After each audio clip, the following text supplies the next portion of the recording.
Morning Liberty.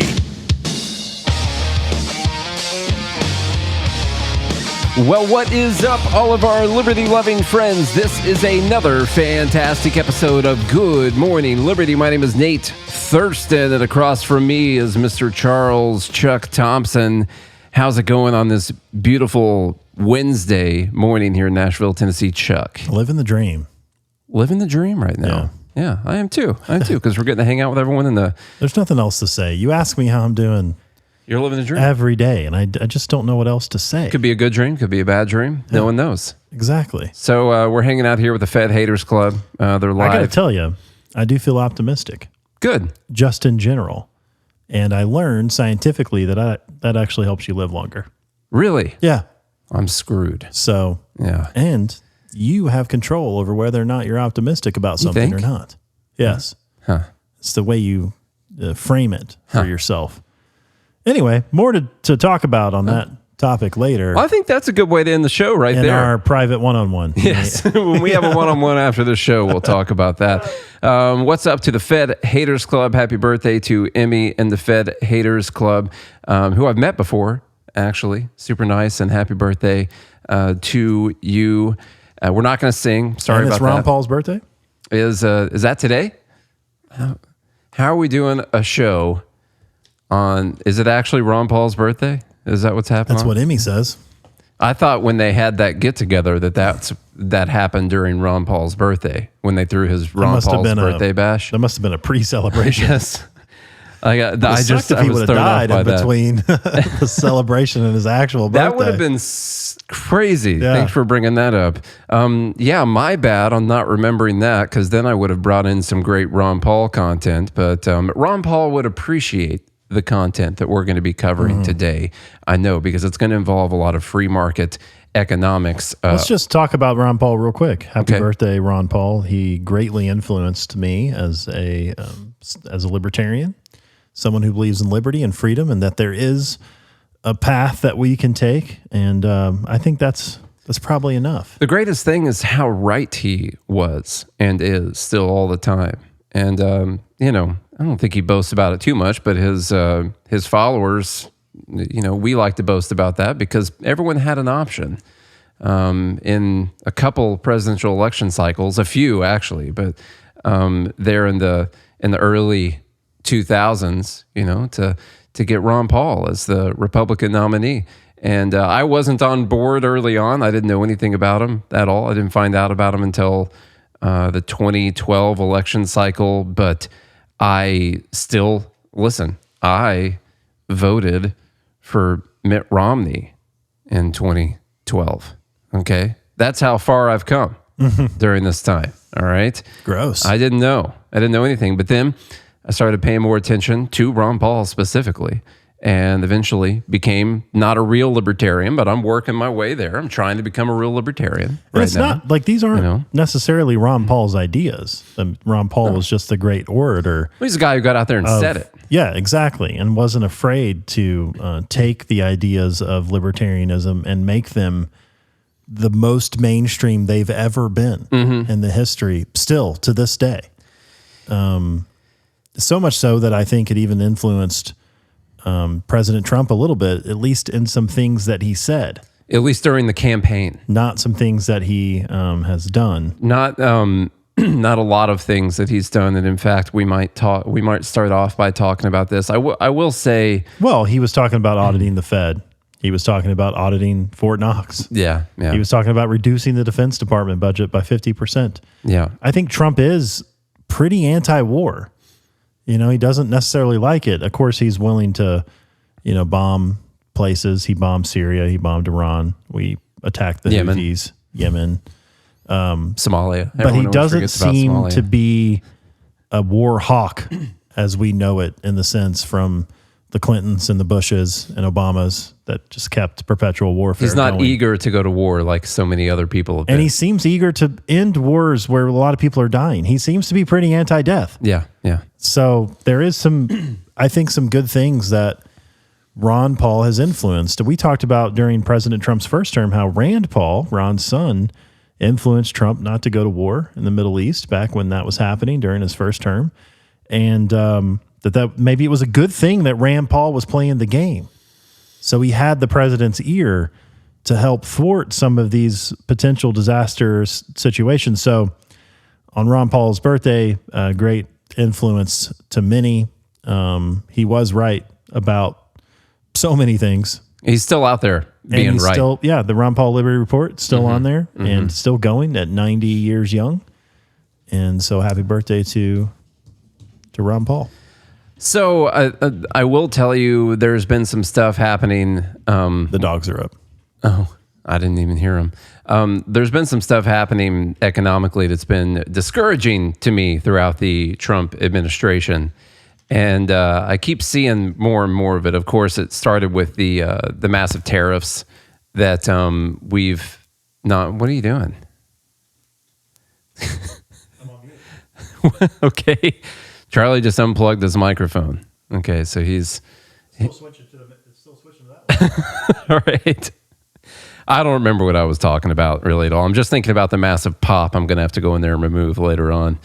But that doesn't show up in our headphones, but does on the recording. Got the time. Yeah. That was way less distracting.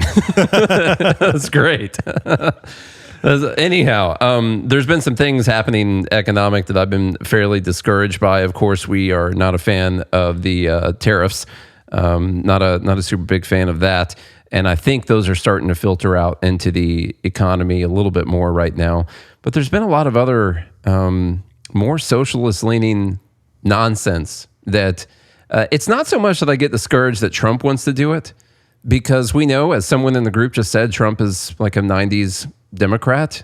It literally is a 90s Democrat, and that's how far Democrats have gone, that a 90s Democrat seems like a right-wing extremist these days.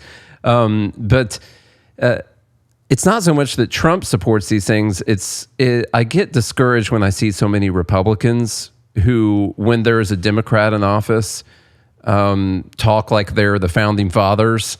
And then as soon as their guy gets in charge, they're like, oh yeah, wouldn't it be great if the government controlled the economy? Wouldn't it be awesome if the president got to pick and choose what businesses got deals and didn't get deals based on whether or not they were nice to the president? Shouldn't we take over all of healthcare? Yeah, shouldn't we do that? Shouldn't the government take a 10% ownership stake in Intel because of some of the subsidies that Intel got from the CHIPS Act, which was literally a Bernie Sanders idea that Trump was then out there talking about last week, and now all of a sudden it's a good idea.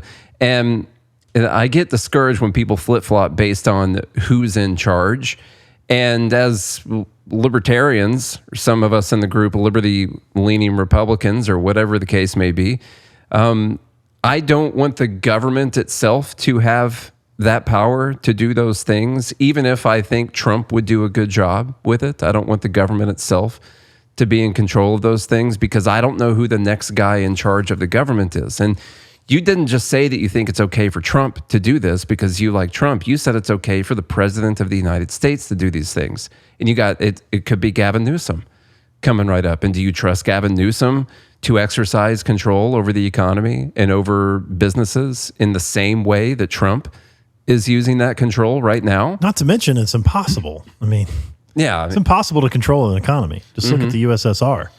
It doesn't work out in anyone's favor. We know that free market capitalism is the best at handling what happens in an economy and the market. But even so, like, do you want J.D. Vance to do it? We don't know what J.D. Vance would do. Would he be Trump 2.0? Some people say J.D. Vance is too closely aligned with the tech bros, with the Palantir. I mean, J.D. Vance is a tech pro. Yeah. And so they worry about the technocracy, taking over America. Well, he might be the next president. Is that the way that you want everything to be pushed? And no, we just want I want a separation. I want a complete separation of government and economics. And I don't care who's in control of it. I don't care if it's Trump. I don't care if it's J.D. Vance, especially if it's Gavin Newsom or if it's AOC or Kamala Harris or whoever it may be. We need a separation of government and economics. With that said, I have a few things to bring you. Can I today. ask one question real quick? You can ask as many questions as you want. You own 49% of this podcast. Is it true that Elon Musk is thinking about backing JD Vance and not starting the America Party? That is according to the Wall Street Journal, who sometimes gets things right and a lot of times doesn't get things right. Well, we know the lights are always on there because democracy dies in darkness. Yeah, that's the Washington Post, but it's still the same. The democracy dies in darkness everywhere. So it's the case for the Wall Street Journal also. That's via the Washington Post or the Wall Street Journal. They said that instead of doing the America Party, he's looking at backing JD Vance in 2028. Have no clue where they got that information. Do not know at all if that's true. I'd be kind of disappointed. And just he said he was going to do it, and then now he's not going to do it. It'd be just a little disappointing. Normally, Elon Musk, because he's been very combative with the Wall Street Journal because they've published stories that he says are fake about him several times. So normally when they do that, he'll come out and say, this is BS. I never said that. This is not happening at all. You know, you're going to be talking to my lawyer here soon with this fake news. And I don't believe he's came out and denied that yet. And I've seen it all over X recently. So I got a couple things here for you. One of them is a statement from Trump this morning. All we have right now is the statement from Trump and how people are currently taking it. We don't have like an official release policy, not to my knowledge yet. So I'll just tell you what he said in this Truth Social post. He says, any state that has built and relied on windmills and solar for power are seeing record-breaking increases in electricity and energy costs. The scam of the century. We, federal government, will not approve wind or farmer-destroying solar. The days of stupidity are over in the USA, MAGA. He did not thank us for our attention to this matter, so I'm not sure what to do about that with this information right now. So he says, we will not approve wind or solar. And of course, everyone is taking this as it means what he just said, is that he is halting, the federal government is halting federal approval of all wind and solar projects. Now, am I a fan of wind and solar? No, not really. I don't. Is this, well, let's clarify for a moment. Is it federal government dollars spent on wind and solar? Like what? No, he's talking about approval of, like regulatory approval of building wind and solar. Yeah, that's stupid. Yeah. Yes. That's dumb bleep. That's dumb bleep of the week. So that's like how if I wanted to anyway. put a solar farm in my backyard, why? Who can stop me from that? Well, I'm assuming it depends on whether or not it's commercial or if it's residential. I would say whether or not the federal government's going to be involved in the. Did you take a look at solar stocks today? No, I didn't actually. Are they down? I'm not sure. The market itself is down pretty good. Has been over the last couple days. That nothing to do with this post this morning. I actually haven't even looked to see what it has to do with. I'm still trying to recover from going on vacation. But anyhow, Benny Johnson says, President Trump announces a halt on federal approval of all new wind and solar projects. And then he quotes the post. And man, we just need to do more easy posts like that. This is what he said. And then in quotes, the actual text from what he said. And then a picture of what he said down there at the bottom. Man, that would be way easier than thinking. Yeah. Wouldn't that be easier than thinking? I bet Benny Johnson just has a whole team of people just putting out these quotes regurgitating what someone else said. How about that? Okay, let's see here. Eric Dougherty says same thing. He literally did the exact same thing. Can we talk about this? He put just in, though, instead of breaking. Just in. Breaking.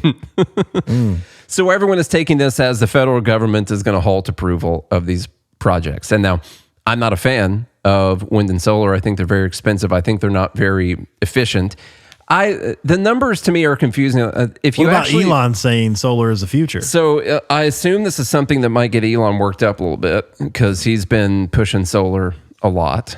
And he says that solar is the future. Well, Tesla does have those roofs. They got roofs out there, and they got batteries, and so he's been pretty big on solar. I'm assuming it's not just because he has a company that sells the product. He probably also believes that it's a good idea. So we'll see if he's going to get all upset about this. I think that they are very inefficient. I think that when I see a solar farm go up in a place where a farm used to be, that could end up, it has led to a lot of land prices going up, especially for farmers. Less land available for farming can Does it also make you sad a little? Equal. Because you grew up on a farm?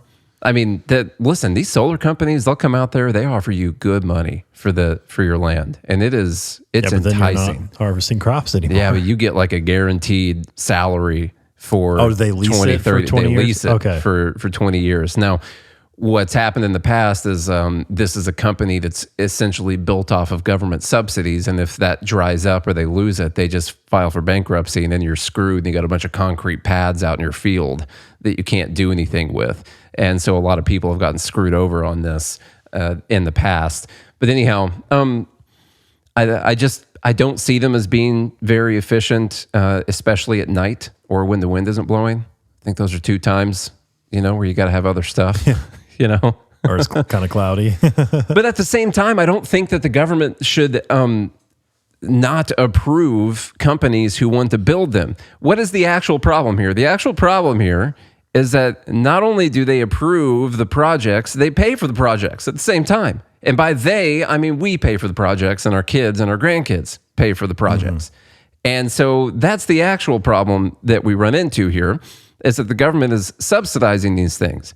What he should have announced, like the best thing he could have announced is, we're going to make sure that no federal dollars go towards solar or wind energy or nuclear or fossil fuel. And you know what? In fact, Let's just go back to the free market. I'm going to stop taking your money and giving it to the companies that are charging you money also for their stuff when they give it to you at the same time.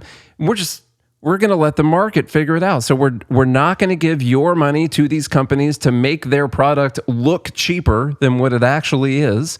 So we're going to stop fiddling with the market and trying to incentivize here and disincentivize there. Then you're like, well, what if states give their money to create these? Maybe if you wanted to, you could say, well, the federal government gives states funds every year. It's actually a really big part of federal appropriations is money that goes out to states.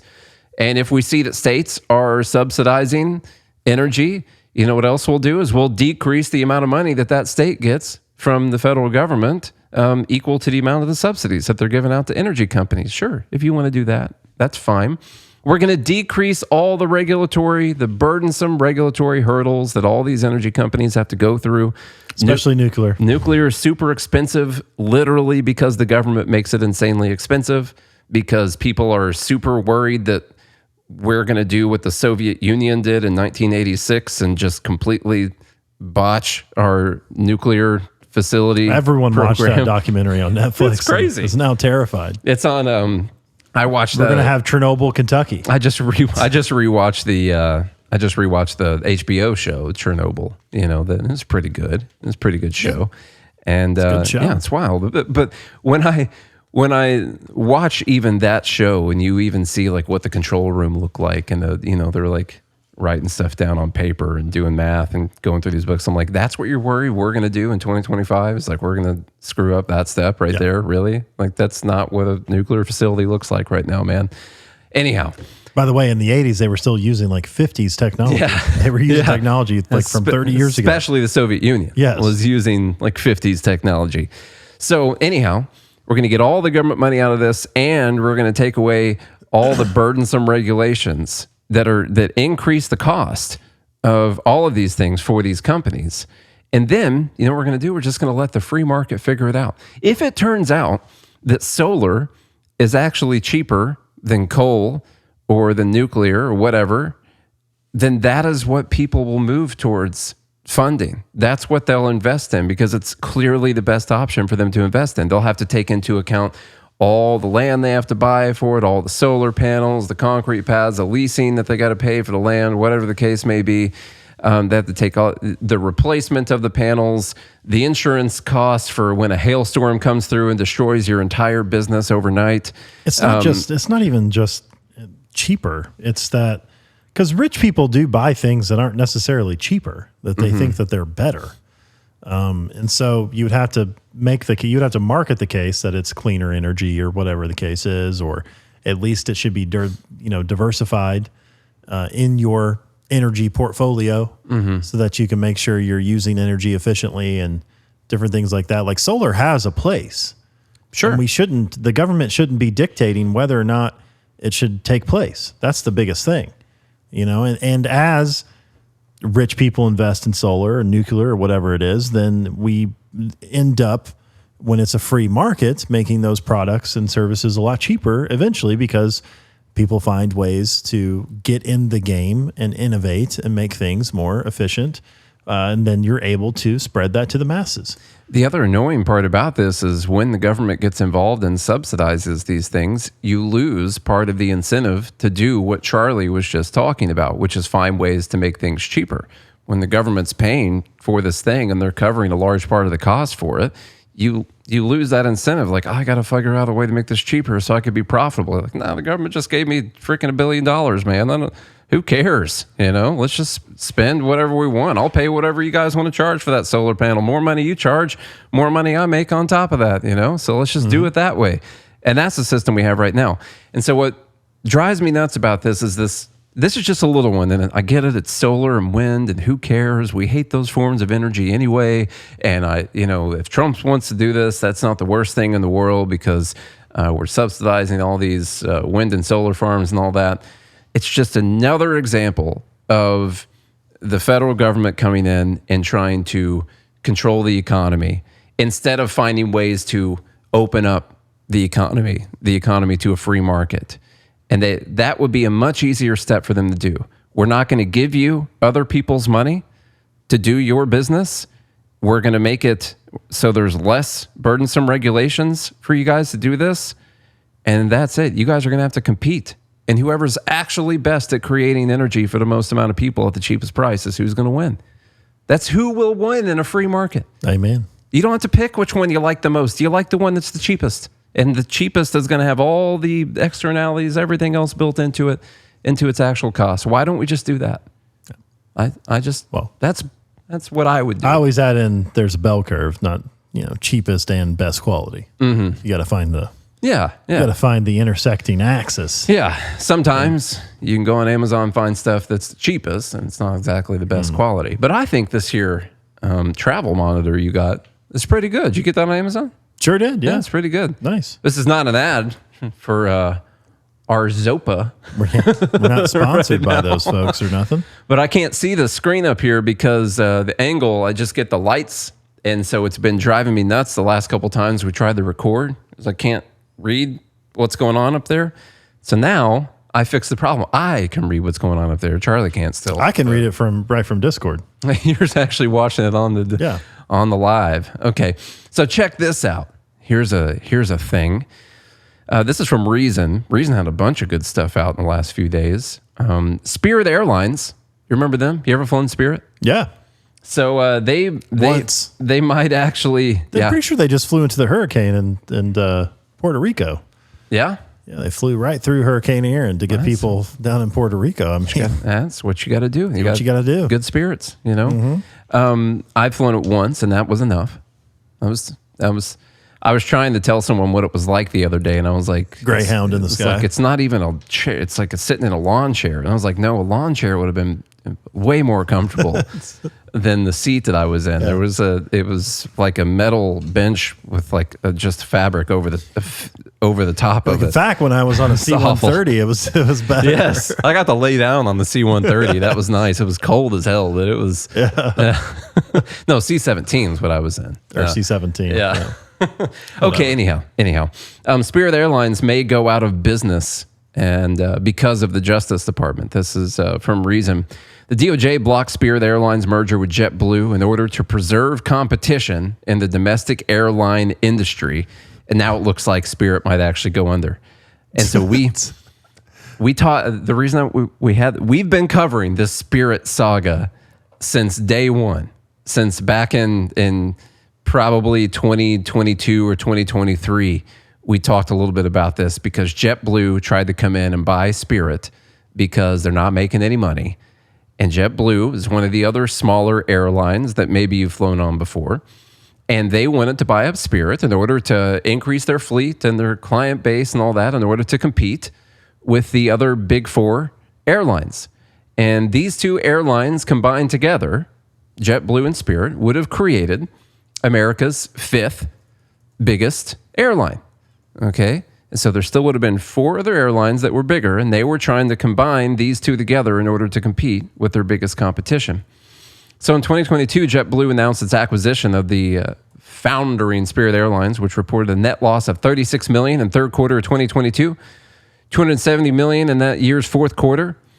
Spirit Airlines president at the time described the deal as an agreement to create the most compelling national low-fare challenger to the dominant U.S. carriers. But the DOJ, they were not happy about this at all. The DOJ sued to block the merger in 2023, alleging that the proposed transaction would increase fares and reduce choice on routes across the country by eliminating JetBlue's largest ultra-low-cost rival. See, they were worried about the competition between JetBlue and Spirit, and that they said that by the way, JetBlue's way better. I don't know if I've been on JetBlue. Maybe once or twice I've been on JetBlue. They're included in a lot of like your all-inclusive packages, you know, like when you go to the Caribbean and stuff. But JetBlue's way better. Oh, that's right, because they'll tie in packages with like resorts and stuff, won't they? Yeah. I think I have done that before, actually. Okay.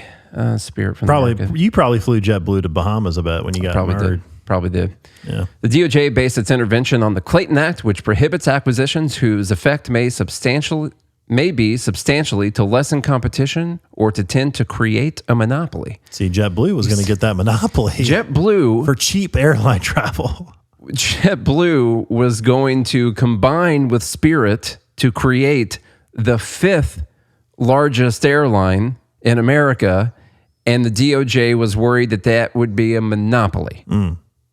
Not the other four airlines that were above them, or even Frontier Airlines, which also exists, and Alaskan Airlines, which also exists, and all that. Here's what actually happened. Southwest, Delta, American, and United got together, and they asked the DOJ to block this because then they would have to compete with a larger presence of JetBlue. A larger low-cost airline. Yes. And that would not be good for Delta, American, United, and the other one I mentioned. So the judge, Southwest, the judge concluded that, quote, Spirit is a small airline, but there are those who love it. To those dedicated customers of Spirit, this one's for you. Why? Because the Clayton Act, a 109-year-old statute, requires this result, a statute that continues to deliver for the American people. And so it was for those dedicated 123 customers of Spirit Airlines in order to stop them from getting bought up so you could still use Spirit. And Charlie, at the time, what do you think we said as an alternative option for what could happen? And they were going to go bankrupt. Yes. And they were going to get rid of the competition anyway. I know that you might not believe that we said that. I'm just going to give you a little bit. Now, this is, look at us, just a couple of kids who want a podcast right there, you know? Yeah. You can see our side-by-sides actually right now in the video. Look at that. Let's see, I'll put it on this one so we don't get a copyright on our own stuff. Just kidding. I'll put the whole screen up. Let me see what we had to say. Alarmist and harsh, but the reality is we believe there are limited scenarios that enable Spirit to restructure, especially with the high interest rates, stuff like that. They're going to have a tough time. And with the antitrust suit blocking this, like who's going to come in and buy it? JP Morgan analyst Jamie Baker wasn't willing to go quite that far, but he too drew a grim picture for Spirit, which has the ticker symbol SAVE, by the way, if you want to look at it. Here's what the chart looks like. Just so you know, last thing I'll show you. Since 2015, Spirit Airlines is down 93.92% as of the time that I took this screenshot this morning. They're at an all-time low. They were once at... Which is a decent band, by the way, all-time low. Yeah. So back in the day, you know. They were at a high market capitalization. They used to be worth $5.35 billion. And they are now, their market cap is worth $566 million. 5.3 down to 566 million. I would say that's about 94%. That's a pretty big decline for Spirit Airlines. And so the question is, while all these people in the government get to talk about how they're preserving competition for people, what they actually just did was help the bigger airlines who almost had a bigger, cheaper, low-cost competitor to compete against.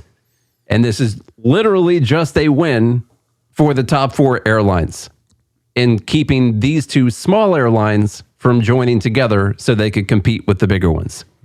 But it's all to protect you. Yep. They can appeal. They can restructure. They can find a way to restructure the deal. That is one thing that just answering the question here in the group. They can try and retool the deal in a way that could potentially pass with the judge. I don't know exactly how they do that. You know who did win this case? The lawyers. The lawyers definitely won. They still made money. They still made it. Their stock is going up. And then once again, the people who really won were United Airlines, American, Delta, and Southwest. Those are the ones who won this case because now they don't have a bigger competitor to deal with who's always been focused on keeping their costs low. Okay.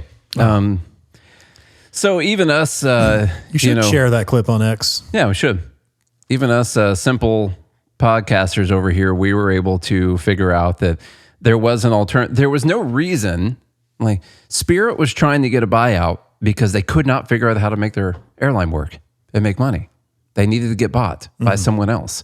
And I pointed out, like, it's crazy to me. Imagine you. Which, by the way, is the fiduciary thing to do. Yeah, like you have. It actually is. You have a regulatory fiduciary responsibility to your shareholders to make sure that you don't go out of business and that they get a return on their investment. And selling your company is one way to ensure capital goes back to the investors that it needs to go to, the people who put their money on the line for your product and company to be successful. And it's insane. This is insane. This was always the most likely outcome because you could look at their balance sheets for the last several years and see that they had no path to staying in business. It was their best option to get bought out. And even then, like we said, they combine together, they become the 5th largest airline, and both JetBlue and Spirit are trying to be cheap.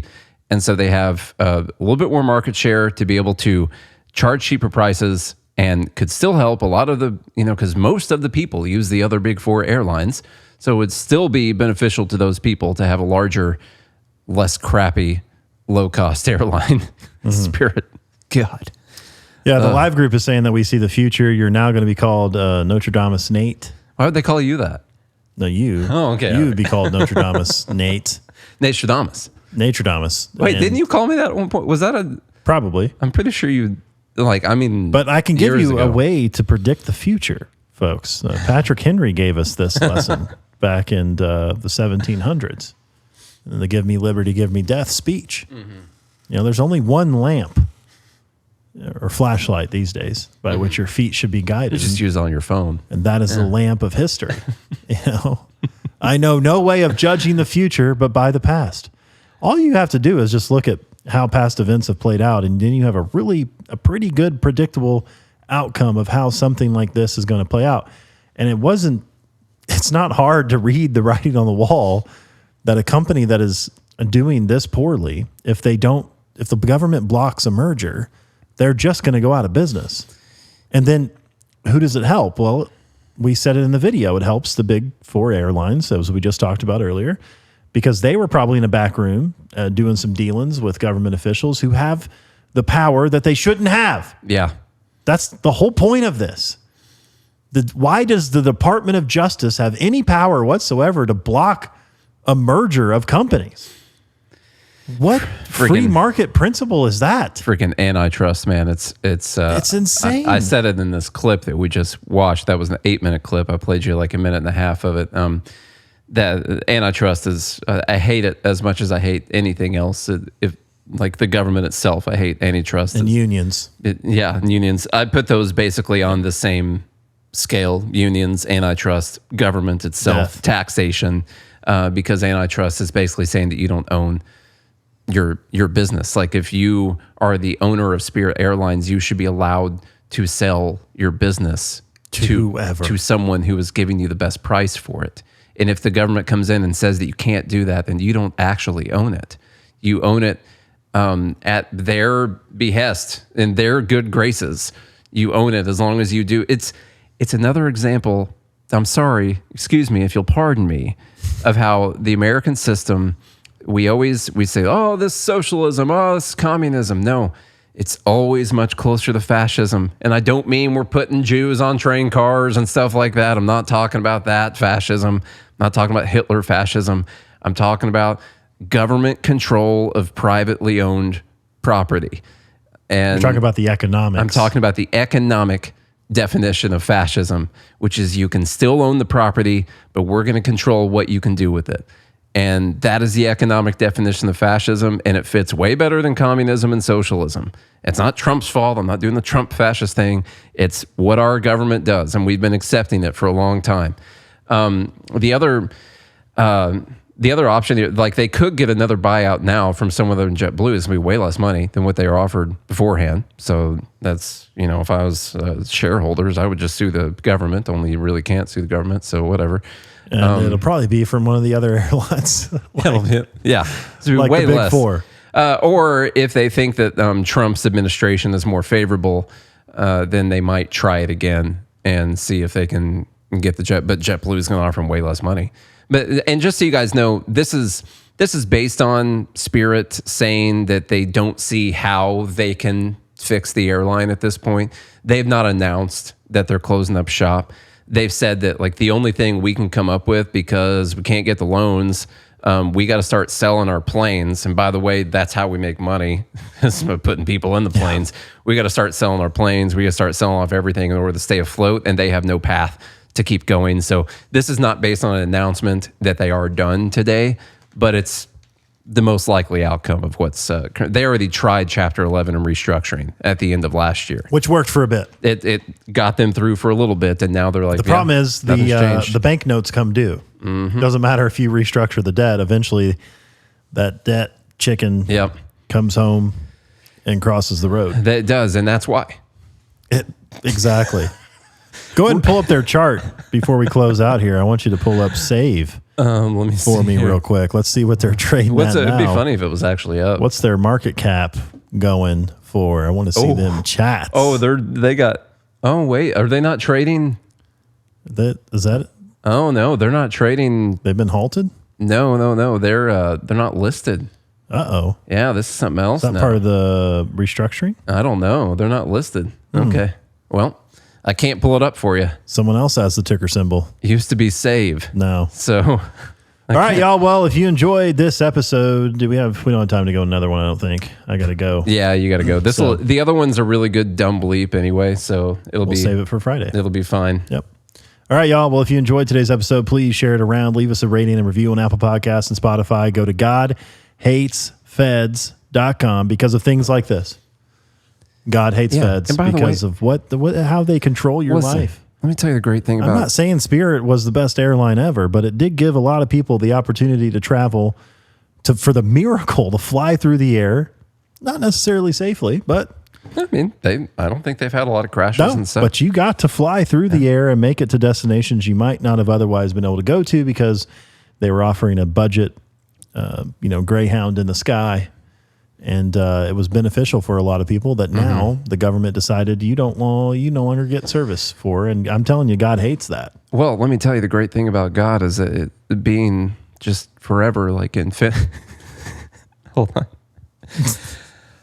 I was trying to tie it back to the beginning of the episode. We have a website, GodHatesFeds.com. We have shirts that say God Hates Feds on them. And the great thing is God doesn't care who the president is. Doesn't care who the feds work for. All right, and that's something we all got to keep in mind. As God hates these feds at all times. He does not vote. Okay, and these gall-darn feds, man. Let me tell you what, they're blasphemous. Honestly, that's what they are. They come in as like they're the savior. They cannot operate but on your stolen money. Mm-hmm. They only operate through extortion. Every action they take, they get in the vehicle, they drive, they just stole money from you. The Fed, they're just the people who set up the tables on the temple. Yeah. And Jesus flipped those over. And then they weren't even selling. They put a I was going to say gun. They put a stone in someone's face and said, hey, buy that stuff. Anyway, that's an entire ad for GodHatesFeds.com. Place you should visit. That's got some great merchandise on it by yours truly. When I say yours truly, I mean Nate's truly. He does almost all of that for you all. So thank you, Nate, for your contributions to your 51% ownership in this podcast. So great merchandise at GodHatesFeds.com. That helps all of this, all of what we're doing.